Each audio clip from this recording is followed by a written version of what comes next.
Good morning, எல்லாருக்கும் இனிய காலை வணக்கம். இன்னைக்கு ரொம்ப ஒரு முக்கியமான இப்போ நம்ம சொசைட்டியில் நடந்துட்டு இருக்கிற ஒரு பெரிய பிரச்சனை பற்றி தான் நான் இப்போ பேச போகிறேன். இது கண்டிப்பாக எல்லாருக்கும் தெரிஞ்சிக்க வேண்டிய ஒரு அவேர்னஸ். எஸ்பெஷலி பெண் குழந்தைகளை வச்சிருக்கிற பேரண்ட்ஸு ரொம்ப கவனமாக கேட்க வேண்டிய இது வீடியோ. பெற்றோர்கள் என்னென்ன தெரிஞ்சுக்கணும், பெண் குழந்தைகளை வச்சு பெற்றோர்கள், அதை பற்றி நம்ம பேச போகிறோம். ஒரு பெண் குழந்தையை வளர்க்குறதுன்றது ரொம்ப சாதாரண விஷயம் கிடையாது இல்லையா?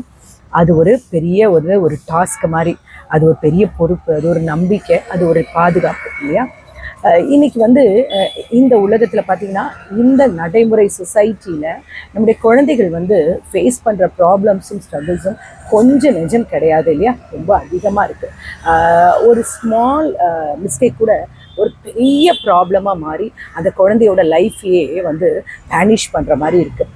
இன்றைக்கி பெண் குழந்தைகளை எப்படி பாதுகாக்கவும் நம்பிக்கையோடு இந்த சொசைட்டியை ஃபேஸ் பண்ணுறதுன்றத நம்ம பேரண்ட்ஸ் அந்த குழந்தைகளுக்கு சொல்லிக் கொடுக்கணும். அதை பற்றி தான் பேச போகிறோம். பாதுகாப்பு எஜுகேஷன் சொல்லுவாங்க இல்லையா? அது சின்ன வயசுலேயே ஸ்கூலில் சொல்லி கொடுக்குறாங்க. இப்போ என்னோட ஏஜ்லலாம் அந்த மாதிரிலாம் சொல்லி கொடுக்க மாட்டாங்க. ஏன்னா அப்போ நம்மளை யாரையும் பேட் டச் குட் டச்லாம் கிடையாது. பட் இப்போ அந்த மாதிரியெல்லாம் இருக்கிறதால குட் டச் பேட் டச்னா என்ன, யாராவது நம்மக்கிட்ட பேசும்போது அது பழகும் போது ஒரு அன்கம்ஃபர்டபுளாக ஃபீல் பண்ணுறோன்னா உடனே அதை சொல்லுங்கள் அப்படின்னெல்லாம் ஸ்கூல்லே டீச் பண்ணுறாங்க.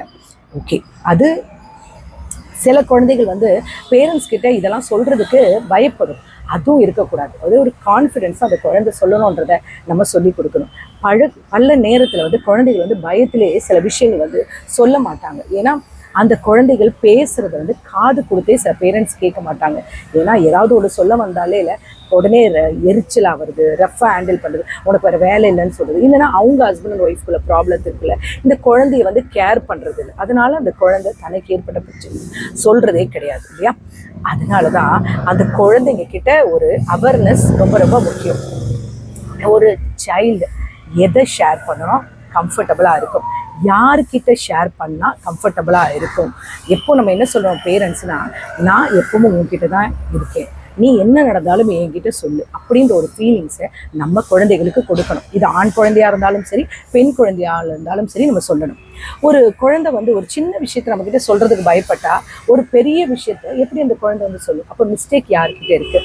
பேரண்ட்ஸ் கிட்ட தான் இருக்குது. அப்போ ஃபஸ்ட்டு பேரண்ட்ஸு சேஞ்ச் ஆகணும். வெளியில் தன் குழந்தை எங்கே போகுது, எங்கேருந்து வருது, யார்கிட்ட பேசுது, யார்கிட்ட என்ன மாதிரி ரிலேஷன்ஷிப் வச்சுருக்குன்றத ஒரு கவனம் பேரண்ட்ஸ் வச்சுக்கணும். அது ரொம்ப இம்பார்ட்டன்ட்.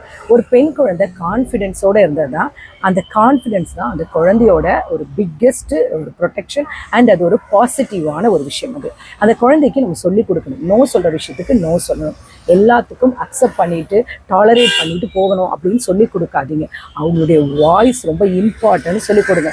பேச வேண்டிய இடத்துல லவுடாக வாய்ஸை ரைஸ் பண்ணி பேசணும்.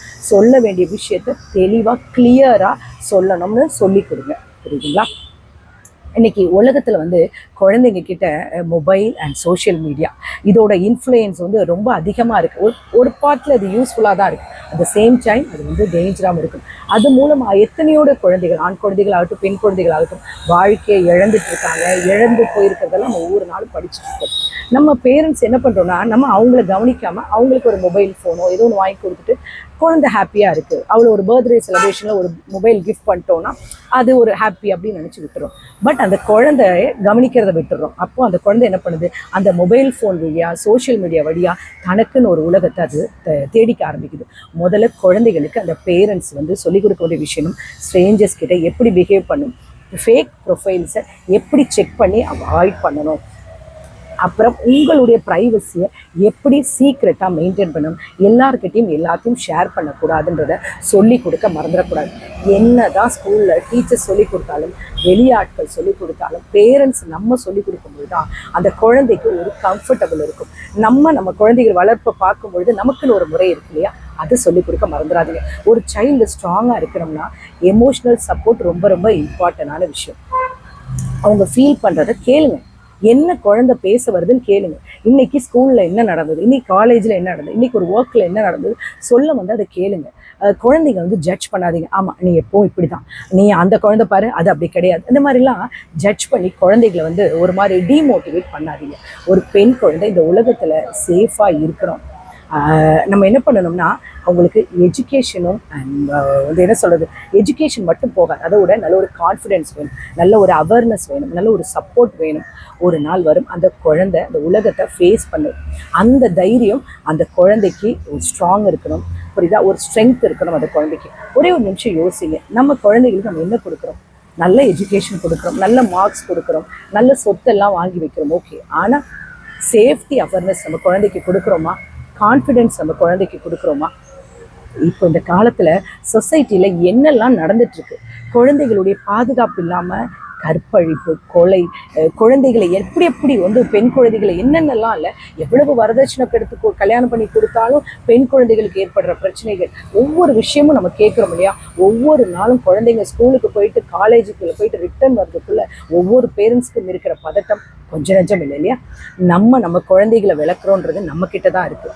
ஒரு பெண் குழந்தைய பாதுகாப்பாக வளர்க்குறது ஒரு டியூட்டி மட்டும் கிடையாது, அது நமக்கு ஒரு ரெஸ்பான்சிபிலிட்டின்றது மறந்துடாதீங்க.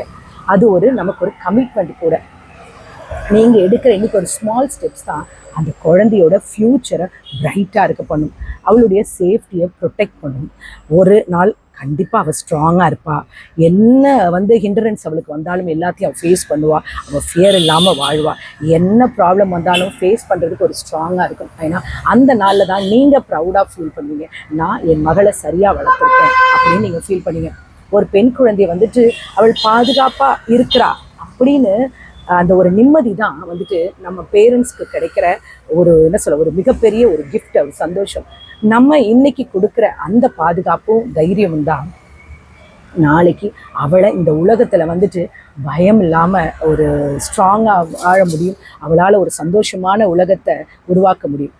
ஒரு பெண் குழந்தைய பாதுகாப்பாக வளர்க்குறது, ஒரு ஸ்ட்ராங்காக ஆக்குறது ரொம்ப ஈஸியான விஷயம் கிடையாது. ஆனால் அது நம்மளால் முயற்சி பண்ணணும். நம்ம சொந்த பந்தங்கள் எப்படி பழகுறாங்க, நம்மக்கிட்ட நம்ம ரிலேட்டிவ்ஸ் எப்படி பழகுறாங்க, நம்ம ஃப்ரெண்ட்ஸ் எப்படி பழகுறாங்க, நெய்பர்ஸ் எப்படி பழகுறாங்க, அவளுடைய ஃப்ரெண்ட்ஷிப் எப்படி இருக்குது, இதில் எல்லாமே ஒரு கவனம் வச்சுக்கோங்க, புரியுதுங்களா? ஏனோ தானோன்ட்டு ஓகே வந்தால் சாப்பாடு கொடுத்தோம் அவ்வளோதான் படிக்கிறா இதோடு மட்டும் விட்டுறாதீங்க. பர்சனலாக அந்த குழந்தை என்ன ஃபீல் பண்ணுது, அவகிட்ட என்ன சேஞ்சஸ் இருக்குது, ஆண் குழந்தையாக இருக்கட்டும் பெண் குழந்தையாக இருக்கட்டும், அதை கவனமாக பார்க்க கற்றுக்கோங்க. ஒரு பெண் குழந்தை பாதுகாப்பாக வளர்க்குறது அவளுடைய வாழ்க்கையை மட்டும் பாதுகாக்கிறது இல்லை, அவளுடைய கனவையும் நீங்கள் காப்பாற்றுறாங்க. இது ஒவ்வொரு பேரண்ட்ஸும் ஞாபகத்தில் வச்சுக்கோங்க. இந்த உலகத்தில் எல்லா குழந்தைகளுக்கும் ஒவ்வொரு நாளும் சரி, பெண் குழந்தைகள் இப்போ ஆண் குழந்தைகளும் சரி, பலவிதமான ஸ்ட்ரகிள்ஸ் அனுபவிச்சுட்டு தான் இருக்காங்க. நம்ம அந்த குழந்தைகளை பாதுகாப்பாக ஒரு சேஃப்டியாக இந்த சொசைட்டியில் நம்ம கொடுக்கணும், புரியுதா? நம்ம வீட்டில் நம்ம குழந்தைகளுக்கு நல்லது கற்றுக் கொடுக்கும். ஆண் குழந்தைக்கு பெண் குழந்தைகளுக்கு மட்டுமில்லை, ஆண் குழந்தைகளுக்கு நல்ல விஷயங்களை கற்றுக் கொடுங்க. ஒரு பெண்ணை எப்படி மதிக்கணுன்றதையும் ஆண் குழந்தைகளுக்கு கற்றுக் கொடுங்க. நம்ம இந்த பெண் குழந்தைகள் வந்து மகாத்மா காந்தி ஒரு வார்த்தை சொல்லியிருக்காரு தெரியுமா? என்னைக்கு ஒரு பெண் தனியாக நைட்டில் சுதந்திரமாக நடமாடுறாலோ அன்னைக்கு தான் வந்து உண்மையாக நம்ம நாட்டுக்கு சுதந்திரம் கிடைச்சது. அந்த ஒரு நாள் நமக்கு வரணும். இன்னைக்கு எவ்வளவு சயின்ஸ், எவ்வளவு எஜுகேஷன், என்னெல்லாம் மாற்றம் வந்தாலும் இன்னும் பெண்கள் வந்துட்டு பெண் குழந்தைகளும் இன்னைக்கும் இந்த செகண்டோட கஷ்டங்கள் அனுபவிச்சுட்டு தான் இருக்காங்க இல்லையா? நம்ம குழந்தைகளை மட்டும் பார்க்குறோம், எத்தனையோ பெண் குழந்தைகள் எவ்வளோ கொடுமை அனுபவிக்கிறாங்க. கற்பழிப்பு, கொலை, குற்றம் நம்மளால் நினச்சி பார்க்க முடியல. 2 வயசு குழந்தைய கூட தவறாக நடக்கிற உலகத்துக்குள்ளே நம்ம வாழ்ந்திருக்கோம். இப்படிப்பட்ட கொடிய மிருகங்கள் கிட்ட இருந்து, இந்த மாதிரி ஒரு அரக்கங்கள் கிட்ட இருந்து எப்படி தப்பிச்சு வாழணுன்றத ஒவ்வொரு பேரண்ட்ஸும் கற்றுக் கொடுங்க. பேரண்ட்ஸுன்றவங்க நீங்கள் குழந்தைகளை பெற்றுக்கிறது மட்டும் கிடையாது, அந்த குழந்தைகளை வளர்க்கறதுலையும் உங்களுடைய கடமைன்றதை மறந்துடாதீங்க. ஒவ்வொரு செகண்டும் அந்த குழந்தைகள் மேலே உங்களுடைய பார்வையை வைங்க. நீங்கள் சொத்து சேர்த்து வைக்கலாம், குழந்தைக்கு நல்ல எஜுகேஷன் படிக்கலாம், பட் அந்த குழந்தைகள் கிட்ட உங்களுடைய நேரத்தை எவ்வளவு ஸ்பெண்ட் பண்ணுறீங்கன்னு பாருங்கள். குழந்தைகளுக்கு ஒரு சந்தோஷத்தையும் கொடுங்க. அட் த சேம் டைம் உங்கள் மேலே ஒரு நம்பிக்கை அந்த குழந்தைக்கு கொடுங்க. என்ன நடந்தாலும் எங்கள் அம்மா கிட்ட வந்து சொல்ல முடியுன்றதை சொல்லி கொடுங்க. தவறான உறவுகள் தவறானது வந்தால் அன்பாக அதை கண்டித்து நிறுத்துங்க. அன்பாக சில விஷயங்களை சொல்லி கொடுங்க. எல்லாத்துக்கும் கடினமாக கோபத்தோடு எல்லாத்தையும் பேசுறதை விட சாஃப்டாக அந்த குழந்தைகளை பேசுங்க. நான் எல்லாருக்கும் சொல்ல உடனே தான், பெண் குழந்தைகள் நல்லா வளரட்டும். எவ்வளோ வருஷம் கழிச்சு இப்போதான் குழந்தைகள் வந்து பெண் குழந்தைகள் வந்து தன்னுடைய சிறகுகளை விரித்து பறக்க ஆரம்பிச்சிருக்காங்க. தயவு செஞ்சு மறுபடியும் அந்த குழந்தைகளுடைய சிறகுகளை கிக் பண்ணி அவங்கள உள்ளே போட வச்சிடாதீங்க. வீட்டுக்குள்ளேயே அடக்கி ஒடுக்கி வச்சிடாதீங்க. தயவு செய்து அந்த குழந்தைகளை வாழ விடுங்க. நல்ல ஒரு சமுதாயத்தை இந்த குழந்தைகள் மூலம் உருவாக்க விடுங்க. நம்ம எல்லாருக்கிட்டையும் இந்த கடமை இருக்குது. இன்னைக்கு நான் ஏன் பேசுறேன்னா, இப்போ ஒரு கடந்தா ஒரு 2 வாரமாக நடக்கிற ஒரு விஷயங்களை பார்க்கும்போது ரொம்ப ஒரு பதட்டமாக இருக்குது. எல்லா பெண் குழந்தைகளை வச்சிருக்க தாய்மார்களுக்கும் இந்த பதட்டம் இருக்கும். நான் எல்லாருக்கும் சொல்கிறேன், தயவு செய்து குழந்தைகள் யாருக்கிட்ட பழகுது, யாருக்கிட்ட பேசுது, எங்கே வெளியே அனுப்பினாலும் ரொம்ப கவனமாக இருங்க. இது நான் எனக்கு சொல்லணும்னு தோணுச்சு, இதை நான் சொன்னேன். ஓகே, இந்த நாள் உங்களுக்கு இனிய நாளாக இருக்கணும்னு கடவுளை வேண்டிக்கிறேன். Take care, bye, love you.